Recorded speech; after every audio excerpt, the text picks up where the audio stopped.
we're here today with an SHMBA with Carlo. He's the COO, Chief Operator Officer of Luxottica in Cincinnati, and he just gave a wonderful presentation. But why is it important to be together, working together with NSHMBA? You know, in any organization, in any relevant organization, is all about people, and it's all about our talents. You can define the best strategy in the world. You can have the best product in the world, but at the end, it's our people that is delivering the strategy. It's our people that is in the store and is welcoming our customer and is, trying to have our customers with a wonderful experience. So we cannot do anything without our people. So the relevance to develop them and the relevance to identify the proper talents, the proper development programs, and to try to give them the proper opportunity to grow within the company is the key component to develop and grow the company itself. You're a multicultural business, and you are all over the world. But looking for talent that is Latino, that's from Hispanic, so... I think, two different answers. One more global and one related to Latino. One more global is diversity is the key for the company to grow, because through different cultures you can have different perspective of the same problem. You can be, as much developed as you want, but are different cultures that give you the opportunity to see the same problem from different perspective and to give you solution that you cannot even think about it.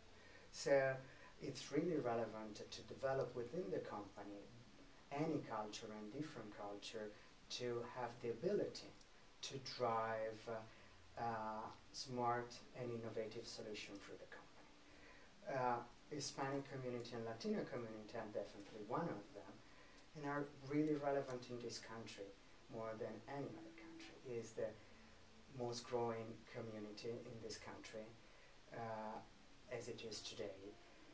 There are some study that says that within 2030 will be the second business community in North America.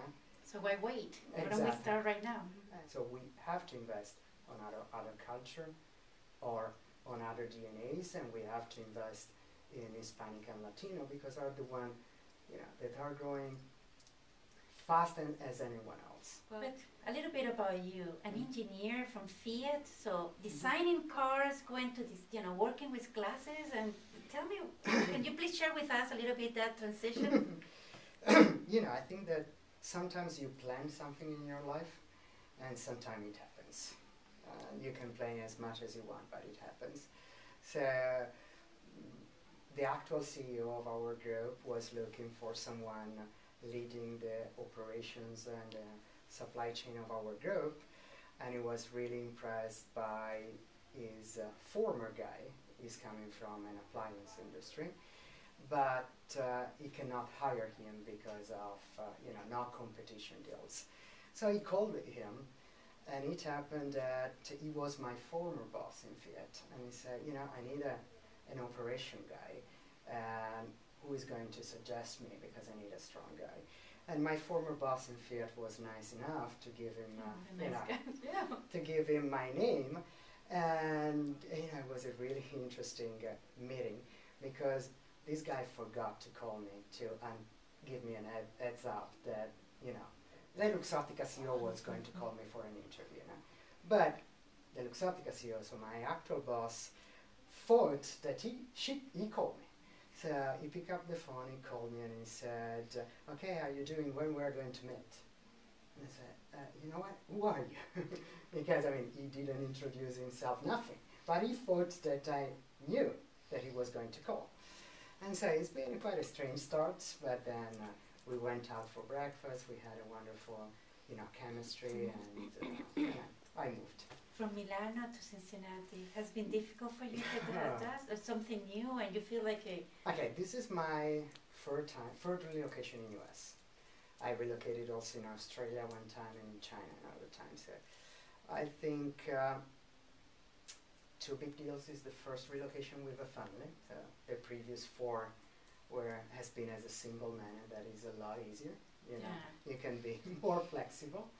And now I relocated with my family, and that makes everything tougher. As an engineer in Fiat, you thought, I will work in Fiat and I will retire in Fiat. You know, I think that what I always say to my people and to the people that work with me, that this is something that take at least 50% of your life.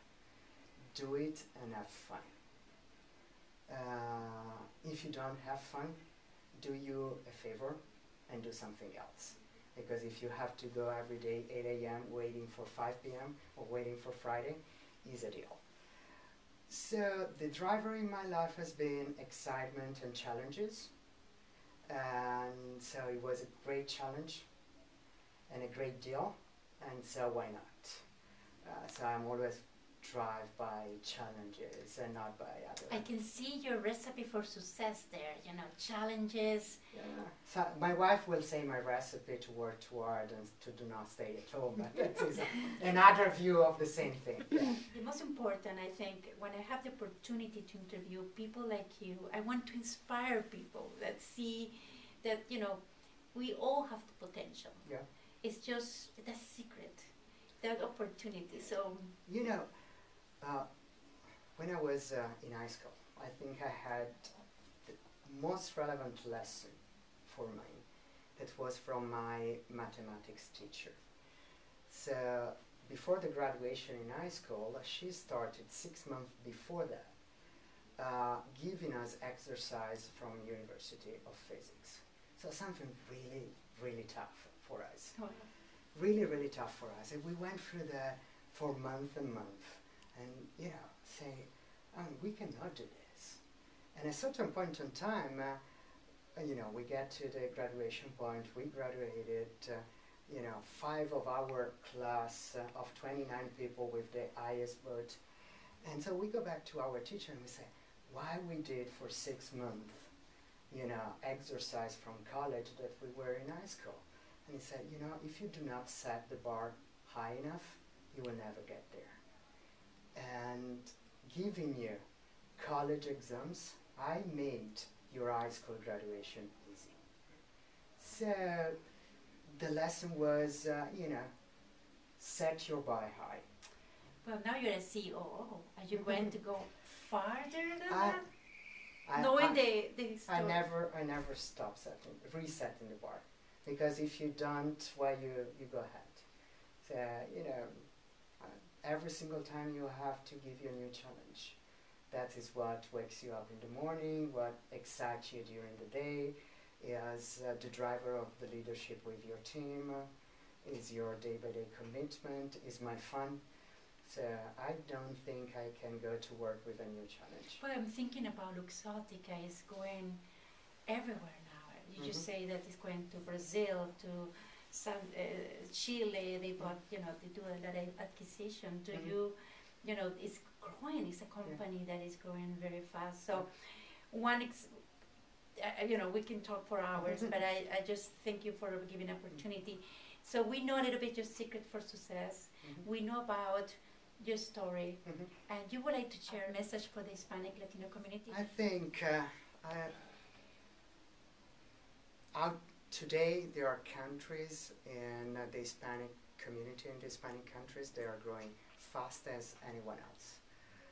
Brazil, I think, is the most promising growing country in the world today, even more than China and India. Mexico is doing really great, and a lot of South America has a lot of potential. So you will get to the point to be a relevant part of the community, a relevant part of the global economy, and you need to be ready for that. And that means have the proper professional development, have the proper research, have the proper colleges to get ready for the new challenges that both in North America, because 16% of the total community today, 30% in 20 years from now, so you will lead this country, And in But I'm thinking, do you believe that the American dream is now South American dream, China dream? Is expanding the dream that is not only America, that you can have make your dream come true, find a wonderful job. Do you think it's now spreading that dream to other places? I think that at the end, every dream, professional or personal, is driven by the people you talk to and you work for. In our business, we work for our consumers, and our consumers are there. North America is a well-penetrated country. Other countries are not. We have potentially, in the next 30 years, other 2 billions of, middle tier, high income population in the world that is coming up. One driver is China, was a huge driver in South America.